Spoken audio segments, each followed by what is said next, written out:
Yeah, Tabish, over to you.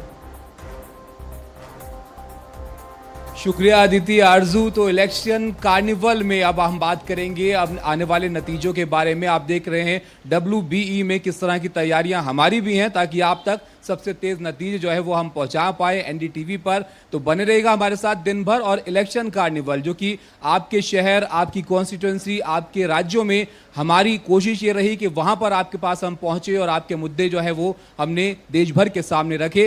तो आज क्योंकि अब से थोड़ी देर बाद रिजल्ट जो है वो आना शुरू हो जाएंगे और स्थिति साफ होना शुरू हो जाएगी कि अब आने वाले 5 साल के लिए सत्ता किसके पास रहेगी, उस पर थोड़ी सी चर्चा कर लेते हैं। इससे पहले कि रुझान जो है वो आना शुरू हो, हमारे साथ 3 खास मेहमान जो है वो बने हुए हैं। उनसे आपका पहले तारुफ कराते हैं। आलोक वत्स जी हैं हमारे साथ, बीजेपी लीडर हैं आप। हुदा जरीवाला हैं, पॉलिटिकल एनालिस्ट हैं। और दिग्विजय सिंह जी हैं, पॉलिटिकल एनालिस्ट हैं आप तीनों का बहुत स्वागत है। सबसे पहले आलोक जी आपसे शुरुआत करते हैं। अभी एग्जिट पोल के नंबर्स हमारे पास हैं जो कि कहते हैं कि लैंडस्लाइड विक्ट्री जो है एक बार फिर से एनडीए को यहां पर आती हुई दिख रही है, लेकिन विपक्ष ये मानने को तैयार नहीं है। आपका क्या आकलन है अभी? देखिए ताबिश भाई, नमस्कार। हमारे किए गए कल्याणकारी कार्यों का लेखा जोखा जब जनता को पास गया और उन्होंने जो उसको परखा और जांचा, उसी के चलते ये लैंडस्लाइड विक्ट्री की बात हो रही है, चौतरफा हो रही है। जहां हमारी जड़ें नहीं थी वहां भी हमने जड़ें जमा दी हैं, स्पेशली साउथ में और वेस्ट बंगाल में जहां हम 18 पर थे। मुझे पूरी उम्मीद है कि इस बार हम 26 क्रॉस करेंगे। वही हाल उड़ीसा में भी कमोबेश होगा। और साउथ में जहां हम 50-60 सीट का इजाफा करने जा रहे हैं, वो भी अपने आप में हमारे जन कल्याणकारी नीतियों के प्रभावित लोगों का एक हमारे ऊपर आशीर्वाद है। और नरेंद्र मोदी जी के नेतृत्व में एक बार फिर देश के आवाम ने तय कर दिया है कि मजबूत सरकार, स्थिर सरकार, विदेशों में डंका बजाने वाली सरकार और भारत में प्रगति की मील पत्थर की तरह स्थापित करने वाली सरकार ये फिर से आएगी। और इसमें कहीं कोई संशय नहीं है कि हम 400 पार जाकर ही दम रखें। चलिए, तो आपको लग रहा है 400 पार जाने में कोई संशय नहीं है। लेकिन हुदा जी, इस बार अगर अपोजिशन देखें, इंडिया गठबंधन बना, इतनी सारी पार्टियां सामने आ गई, एक साथ आ गई, और उसमें सवाल ये उठता रहा कि भाई आपकी जो है विचारधारा अलग है, तमाम तरह के सवाल रहे, उसके बाद भी साथ में आए, लेकिन फिर भी नतीजा अगर हक में नहीं आ रहे हैं, तो फिर आपको क्या लग रहा है कि क्या कमी रह गई इस बार? देखिए, सबसे पहले तो गुड मॉर्निंग, बहुत बहुत शुक्रिया अपने शो में बुलाने के लिए। आज हम सब के लिए एक बहुत ही अहम दिन है। इसकी 2 वजह हैं। एक तो ऑब्वियसली क्योंकि इंडिया गठबंधन जिस तरह से एग्जिट पोल्स दिखा रहे हैं, उसके जो रिजल्ट्स होंगे उससे बिल्कुल परे होंगे। उसका रीज़न ये है कि कहीं ना कहीं हमें सबको पता है कि ये एग्जिट पोल्स एग्जैक्ट पोल्स नहीं होते। दूसरी बात ये कि इंडिया गठबंधन के जितने लोग हैं, जितने साथी हैं, जितने पार्टी हैं, सब ने ग्राउंड में जाके बहुत खासे तौर पे मेहनत करी है और बहुत हमें लोगों का स्नेह मिला है, एक्सेप्टेंस मिला है। लोगों ने भारी बहुमत में इंडिया गठबंधन को वोट किया है। हम सब का कॉमन मिनिमम प्रोग्राम कहीं ना कहीं एक ही है। हम सब ने बात करी है डेवलपमेंट की, हम सब ने बात करी है रोज़गार क्रिएट करने की, हम सब ने बात करी है लोगों के, जनता के हित की, हक की बात करी है। वहीं दूसरी ओर कहीं ना कहीं हमने देखा कि बीजेपी के ना कोई उनके चुनावी जो स्पीचेस थे उसमें कहीं डेवलपमेंट की बात हो रही थी, ना कहीं लोगों का इस तरह से समर्थन मिल रहा था कि आपने काम क्या नहीं किया मिल रहा था लोगों का। आलोक जी, आपका काम नहीं किया है। मैडम जरीवाला, यहीं आप चूक कर गई। आपने देश के सामने दिग्भ्रमित करने का साथ साथ मैनिफेस्टो रख दिया।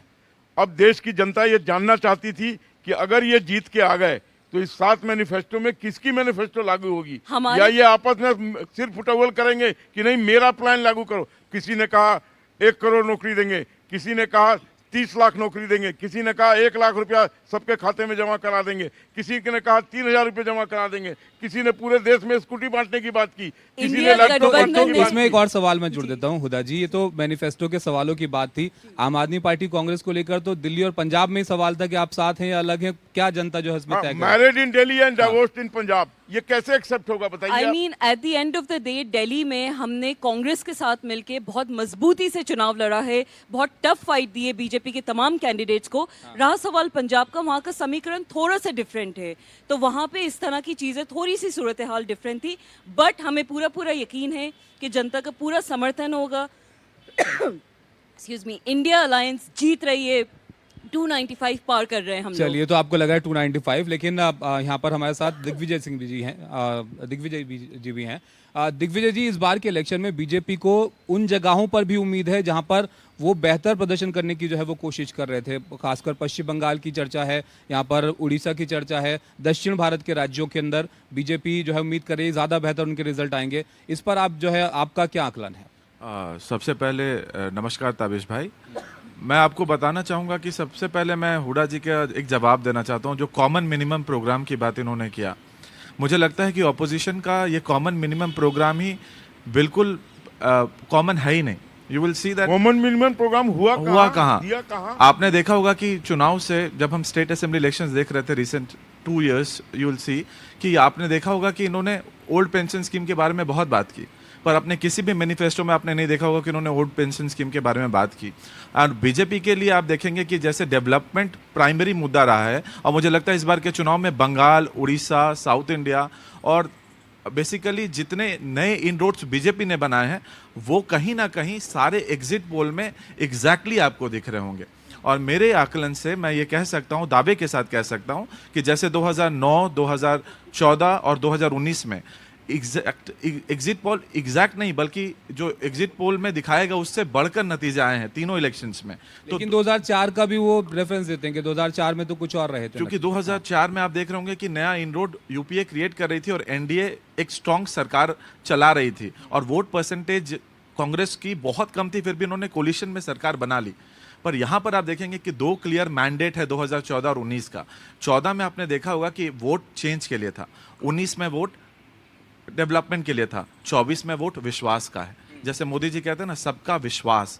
इसमें से पश्चिम बंगाल में ममता बनर्जी से ज्यादा सीटें बीजेपी ला सकती है। मैं आपको, ये अगर ऐसा होता है तो आपको क्या लगता है, क्या इसकी वजह रही आपको देखना पड़ेगा कि बंगाल में कंपैरेटिवली वोटिंग परसेंटेज बाकी अन्य राज्यों से ज्यादा है और ये वोटिंग परसेंटेज का बढ़ना है मतलब कि ग्रास रूट्स में लोग परिवर्तन चाह रहे हैं। 2021 में भी आपने देखा होगा कि बीजेपी का एक नैरेटिव था परिवर्तन, तो वो परिवर्तन की शुरुआत थी और 2024 में बीजेपी ने वहां पर अपना खंबा गाड़ दिया है। मैं आपको अनुमान के तौर पर कह सकता हूं कि बीजेपी वहां पर 24 से ज्यादा सीटें लाएंगी।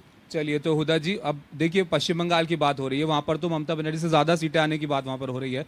आपको कौन से राज्य में ऐसा लग रहा है जहां पर इंडिया गठबंधन जो है वो पिछली बार से बेहतर कर देगा या और ज्यादा सीटें ले आएंगे? दिल्ली में सबसे पहले तो इंडिया गठबंधन की हम कम से कम मोर देन 50% दिल्ली में तो एग्जिट पोल एक सीट भी नहीं दे रहा। Exit poll again exact polls नहीं होते हैं, हमें पता है ये एग्जिट पोल्स एक बहुत बड़ा सट्टा बाजार है। कहीं ना कहीं इसमें जो चैनल्स हैं उनकी भी जो पॉइंट ऑफ पर्सपेक्टिव है वो जुड़ जाता है। कहीं ना कहीं मोदी जी को नीचे नहीं दिखा सकते कई दफ़ा मीडिया वाले, पोल कंपनीज। हमें पता है ये एक साइंस है, किस तरह का सर्वे साइज लिया गया है, कितने से कितने एज के लोगों से आपने डाटा लिया है, ये तमाम चीज़ें जो एग्जिट पोल्स वाली कंपनीज है वो तो ऑनलाइन या फिर ओपन करती नहीं है। नंबर्स पे अगर आप बात करें तो वो तो 400 की उम्मीद कर रहे हैं, आप तो अपने आकलन में ही 295 तक जा रहे हैं। आप ये देखिएगा कि किसी भी एग्जिट पोल ने एज सच जो मेजर एग्जिट पोल्स है किसी ने भी 400 पार नहीं दिया है मोदी जी को। तो कहीं ना कहीं सबसे पहले तो यही उनकी जो जुमलेबाजी है वो गलत साबित हो गई, पहली बात। दूसरी बात ये कि इंडिया अलायंस ने जहां जहां भी चुनाव लड़ा है बहुत ही मजबूती से लड़ा है, आपस में एक दूसरे के साथ मिलकर लड़ा है। कहीं पे वोट की कटिंग नहीं हुई है, कहीं पे जनता को ये कंफ्यूजन नहीं रहा है। Basically this time it was BJP versus India. जो इंडिया अलायंस जिसको बीजेपी वाले इंडी गठबंधन, इंडिया अलायंस कहते रहते, वो इंडिया गठबंधन है, इंडिया ब्लॉक है, उनसे इंडिया ब्लॉक भी नहीं कहा जाता। छोटी सी प्रतिक्रिया आपकी, इंडिया गठबंधन तो बनी है ना, पार्टियां साथ तो ले ही आए आप। हम तो एक ही चीज पूछ रहे हैं, बार बार मैडम हुडा से भी पूछ रहे हैं कि देश की जनता जानना चाहती है कि अगर आप बाय चांस जीत के आ गए तो किसका मैनिफेस्टो लागू करेंगे। चलिए, तो अगर कॉमन मिनिमम प्रोग्राम पे बात होगी, है ही नहीं। सबने बात करी है डेवलपमेंट की, सबने बात करी है शिक्षा की। चलिए ठीक है, इस पर चर्चा हो सकती है विस्तार से कि इस पर चर्चा हो सकती है कि चुनी किसकी ज्यादा जाएगी, कौन सबसे बड़ा नेता होगा आपका। एक डेवलपमेंट की बात बता दें, बीजेपी ने कौन सी ऐसी बात करती जो जनता के हक की है। क्या आप मुझे एक बता जगह दीजिए एक कि जगह आप बीजेपी कहते ने हैं कि कितनी we are जॉब very देखिए की बात करी है? ये चर्चा जो है वो ये चर्चा जो है वो ये चर्चा हम नतीजे जब आलोक जी जब नतीजे स्पष्ट होंगे तब इस पर फिर से बात करेंगे कि क्या आगे का रोड मैप रहेगा, क्या कॉमन मिनिमम प्रोग्राम रहेगा। लेकिन अभी फिलहाल इंतजार है, देखिए अभी से ही यहाँ पर तापमान जो है वो बढ़ने लगा है, लेकिन अभी इंतजार है नतीजों का। थोड़ी देर बाद नतीजे आना शुरू होंगे तो डायरेक्शन जो है वो तय होगी कि किसके हक में जो है रिजल्ट जो है वो जा रहे हैं।